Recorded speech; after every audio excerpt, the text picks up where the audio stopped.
Hey guys, and welcome to the FitPro Social with me, David Kyle.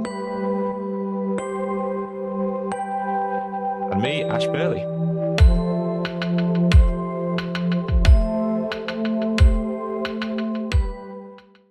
Hey, super quick before we get into this week's episode. If you'd love a load of guides on how to generate more leads, how to chase sales, Canva graphics for your social media, Facebook ads, copy, and so much more for free, simply head over to thefitproportal.com/free. Anyway, let's dive into this week's episode.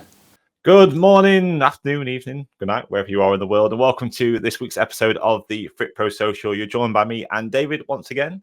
No guests on today, but we're both here today chatting about something which I think most people will find very strange. Oh, that was cool. What is going on? No idea. I just put both thumbs up and I got some fireworks behind me. So anyone who's listening to this and not watching it, something very strange has happened behind my screen, which was pretty cool. How does that work? I'm going to try it again. I don't know what happened then. No idea what happened. Anyway, it was interesting. So anyway, we're here talking about automation and why automation is costing Bad. you. That's why it's bad, because it does That's things you not don't bad. know what's happening. Exactly. Perfect example of why automation is not always the best thing and it can cost you money, which you might be finding really interesting come from myself and Dave, because we do talk about automation a lot and the importance of it, given that Dave runs a company called LeadDeck that has a lot of automation in it, and I'm known for automations and helping online personal trainers set up automations in their business. And we're saying something that sounds very contradictory to what we normally talk about, but we will dig into that in just a moment. But for anyone that is listening or watching this live and you want to get involved with the conversation, please do it in the comments. It is the FitPro Social. It's all about you getting involved. Doesn't matter whether you agree with us or you disagree or you have your own input into it. Please do get involved with the conversation and let's chat and let's hear everything about you. So, Dave, how are you this morning? Wait. So if anybody is an expert at StreamYard and you did see the start then, can you tell us why Ash suddenly had fireworks and sprinklers and everything coming on? What automation was that I don't know about? Why did that happen? What happened? I don't want to do it again. Yes, like Ash was saying, welcome to this week's podcast. Before we do start as well, we do have I love like when people like lie, but this is the truth. I think there's like 2 or 3 spaces left for Scotland, Glasgow at the end of the month. There was 30 spaces. I think there's like 27 gone, 28 gone. So there's like 2 or 3 spaces left. So if you do want to come and meet me and Ash and a load of other industry experts, then come and join us in Glasgow on the 23rd, I think, of this month. This is why you need automations, because it will tell you when it is. Yeah, there's definitely some need. There's definitely some pros of automations, definitely. But on that mark, then, so why have we called it this? Then we've talked so far. We've been on here. We've talked about automations already and how we should have some in place, like for things like what you've just mentioned there. But we're talking about why automation is actually costing you money. So why that title? Yeah, it came from a coaching call I was just doing with one of my coaching clients then, and we were just saying what we do at FitPro is every month we have a simple spreadsheet. We've got all the columns for the years, and then we've got all the rows for each month. So 2015 it goes A1 January, A2 February, A3 so forth, and then every month then we put in the amount of money that we earn, so the total amount of revenue coming into the fitness business or into FitPro lead gen. And then we basically then mark it as green if we made more money than the last, orange if we made a little bit of a less amount of money than the previous, or red if we made a significant less amount. Now, because that's done manually, we actually have to go and research and find that number and put it in, which puts a little bit more fear or thought or insight into how well that month went. Whereas it'd be so easy to set a little automation up that puts it in that spreadsheet, color codes it, makes it look all pretty, makes it look all perfect, sends me a quick email, and then I'm super busy and we're just like, oh, okay, and then discard that email. And then I've not really paid attention to how much money we made last month or total income coming in. And this is why we're saying sometimes like automations, yes, they're extremely important to have in growing your fitness business, but there is also some tasks that you really shouldn't rely on automations to do, because you're missing out on some real key important information that's only going to make your fitness business better. Yeah, we do exactly the same over in our business. I have like a dashboard that I do at the end of each month where I pull all the numbers into it. I don't quite use a traffic light system like that, but use something similar where we can see where how our cash flow is being affected, where the good months are, bad months are. And even though we have software that kind of gives me that information, that I can look at it all, I can plug the accounts and stuff, and it can tell me that really. It can even do projections and all sorts of cool things. But I still take that and I physically input it into my spreadsheet, physically do that. And that allows me to then literally pay attention to those numbers, and I can start seeing patterns. I start thinking about it. I think, well, why is this actually down compared to this month? Or this, even sometimes, even though I'm not a big fan of saying this feels wrong, I don't really think you should have feelings too much. You should, based on what you know in business, not feel. But sometimes your kind of gut instinct, when you've done it for a long time, think, oh, something doesn't seem right about that. And that only happens when you manually input stuff. So yes, you might be taking data from one place and inputting it somewhere else, but it's allowing you to pay attention to that data, start noticing patterns, and start making more informed decisions about what you're going to do with your business. I think one of the big automations, and we've set this up in Lead Deck for when a client signs up. Now, somebody's joined you on a 6-week program. That'll be a real easy one. They've joined you on a 6-week program, or the online, or like a 12-week program, and you have an automated text email that goes out every single week. Hey, it's week 2. How you getting on? Hey, it's week 3. How you getting on? Week 4. And you'd think, you know what? That's a real brilliant thing to do. You're checking in with your clients. It's going to save you a load of time and everything. But what we've done is we've made it semi-automated for one big reason. If that client injures themselves and it's your fault and they can't come for 2 or 3 weeks, it's going to look pretty stupid when you send them that text. If a client goes on holiday and they've told you, you know what, I'm going to join your 6-week program, but in week 3, I need to have a month off. And you're like, yeah, that's fine. We'll just add those weeks on at the end.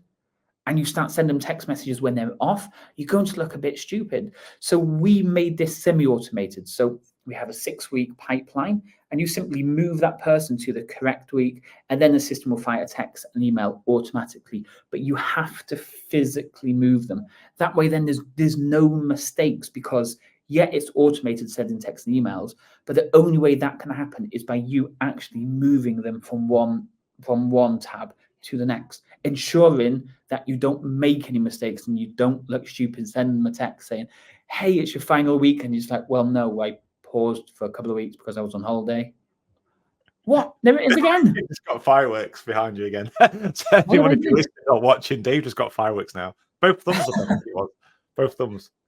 Did that do it? Yes, that's what it is. Both thumbs up. Both thumbs up.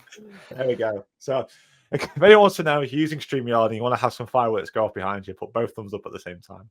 Let's do some fireworks. There we go. Okay. But yeah, so like automations are going to make your life easier. And the one of the best automations I can definitely recommend is when a lead comes in, fire out a text and email automatically. Because if you're stuck on the gym floor, you're busy doing the stuff for the kids, you've got stuff going on, and you can't respond to that lead quick enough, then they might forget about you. But a real quick, easy email and text going out saying, hey, I got your details, be in contact shortly, is going to make your life so much easier. Mm-hmm. But some stuff either needs to be done manually, or some stuff do need to be semi-automated.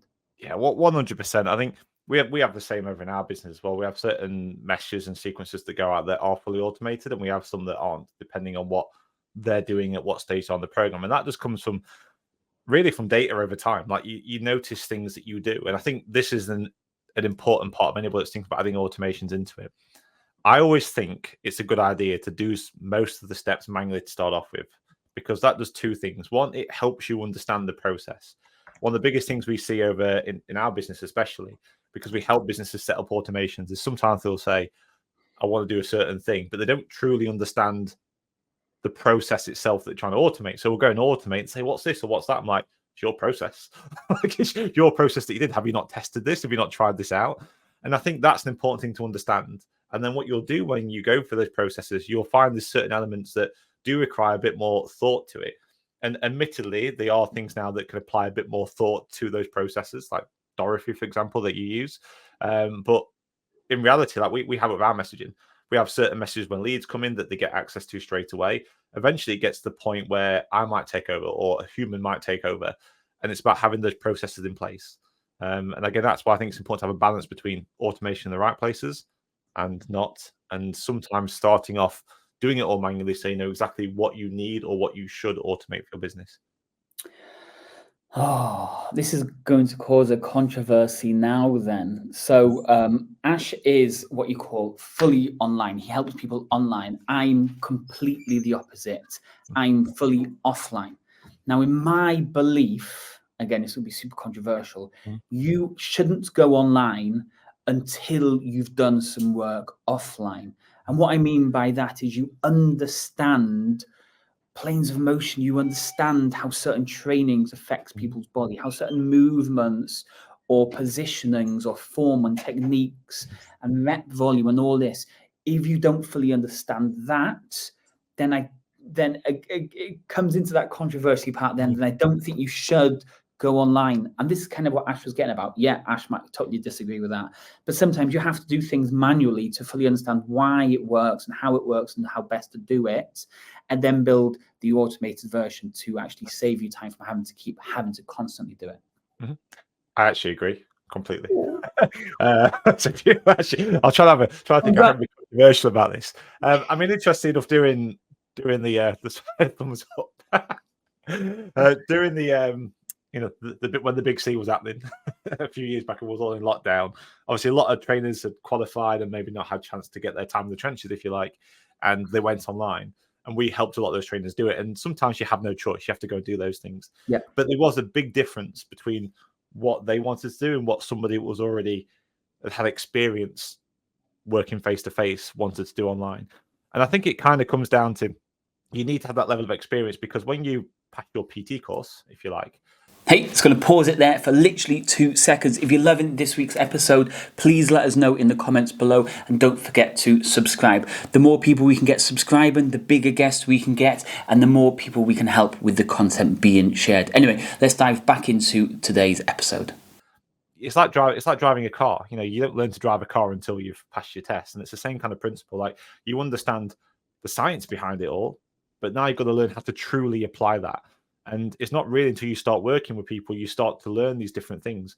And especially when it comes to online, it's not just about planes of motion, for example. There's more to it than that. There's also these little nuances that you start picking up when somebody walks into the gym. That's when you start assessing that person. I mean, you think when clients came into you in the gym, you didn't just sit down there, have a cup of coffee, and say, go run on the treadmill for a bit, I'll see you in a minute, and then just make up a workout. Assuming you didn't. But you probably paid attention to all the other stuff that was going on. You're paying attention to how they walk in the gym today. Yesterday, maybe they're full of energy. Today, they kind of look slumped down like this. Or have they got slight lip hoods? Are they talking about certain things? Are they stressed about certain stuff? All these things you start to pick up as a coach when you're working in person. And these things you never learn about when you're doing your PT qualifications.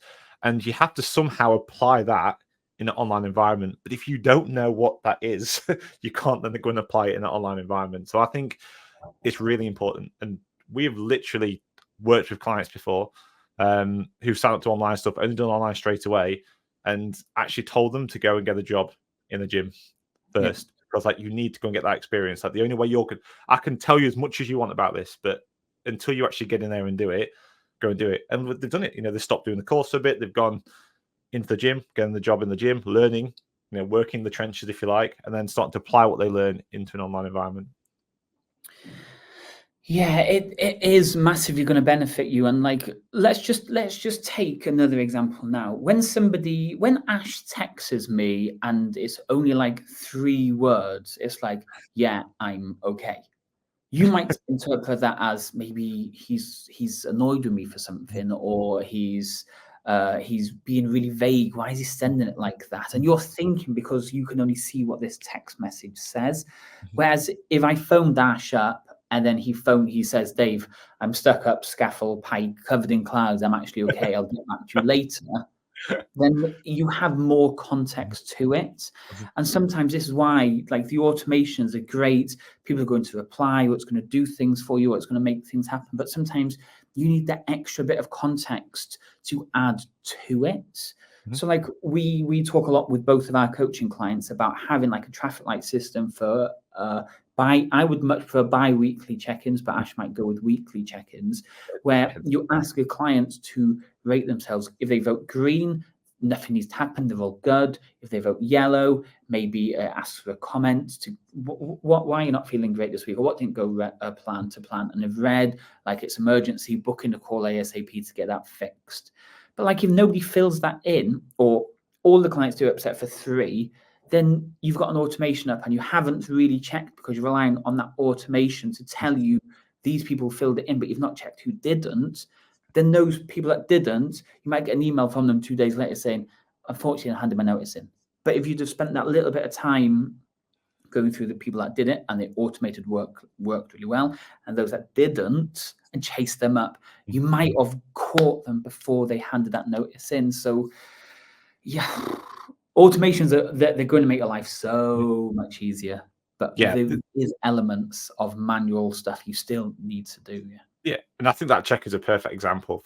For example, one of the things we do with our Done For You service, we build out a 12-week online program, which I always say to everybody, in theory, you can run it completely automated. In fact, in theory, you could run that entire process from the lead magnet side of it right through to program to a membership program after for about 18 months, completely automated. And in reality, a client probably wouldn't know that you're not actually there because of the way it's set up.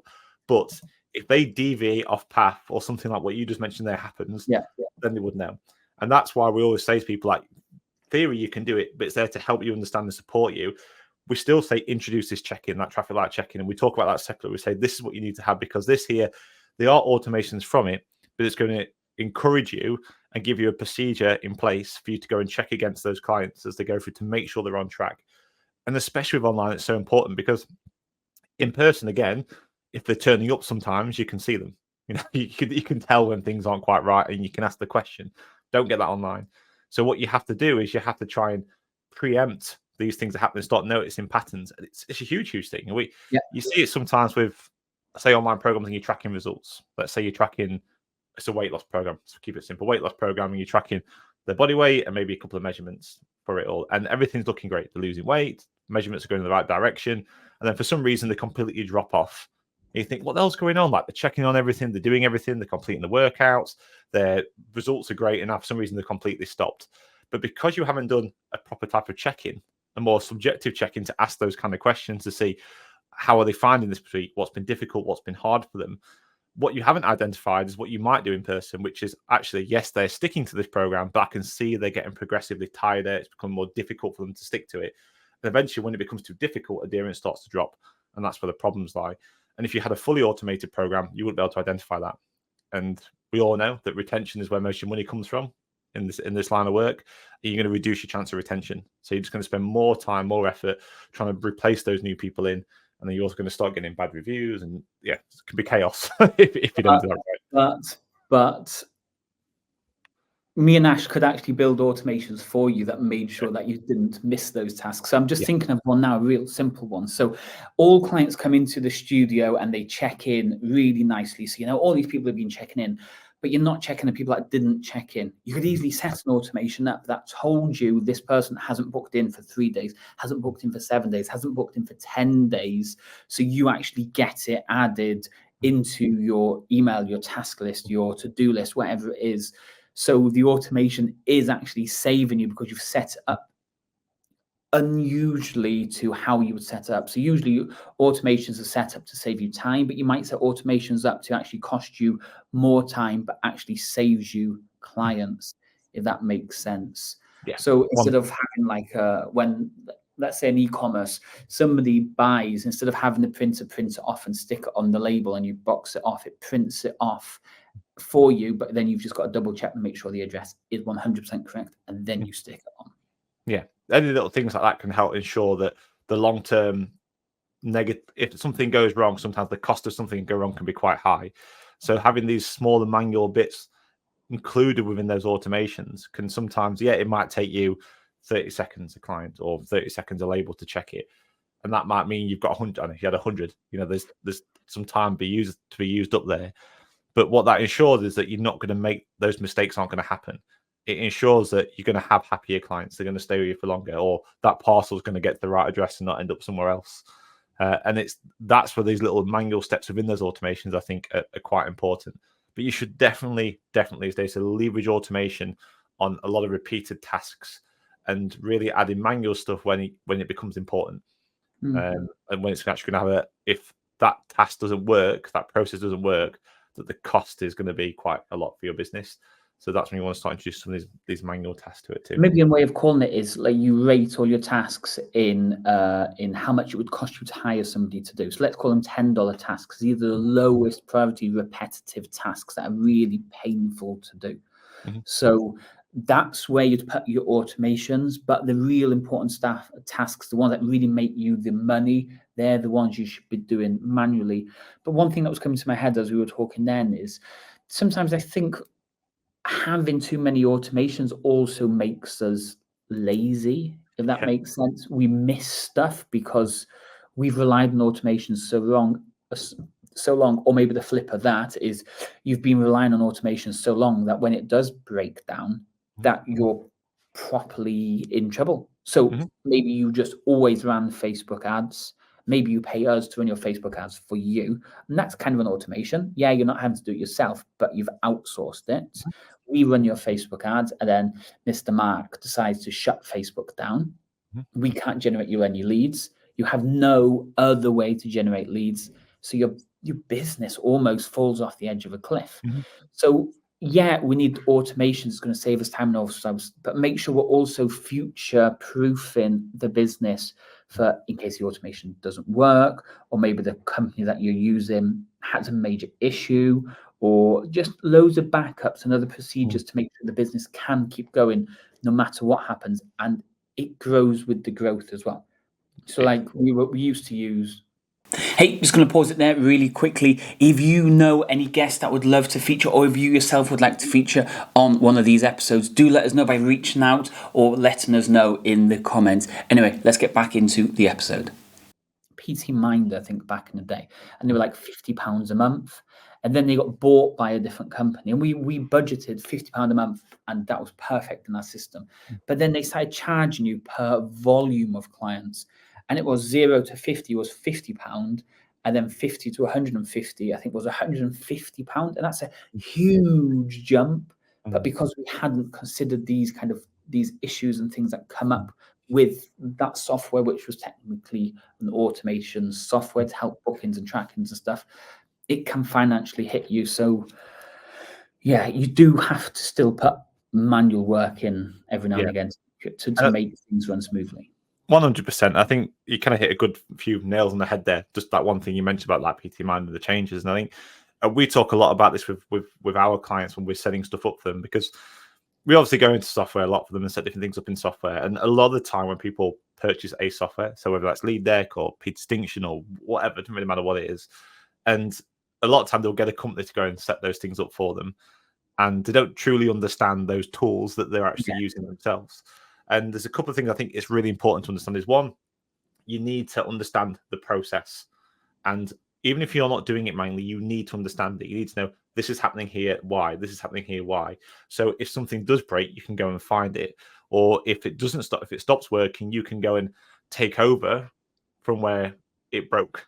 So like, for example, if it's lead follow-up and you think you've got systems that are following your leads, and for whatever reason, I don't know, Amazon servers crash and like loads of software stops working, which happens. It's happened a few times in the past few years. Like if that happens, like how do you take that over? How do you deal with leads coming in then? What do you do to follow up with them? So you want to make sure you have those things in place in case that happens. The other side of it is, especially if you are using other software, is make sure you have a procedure in place to deal with when something goes wrong.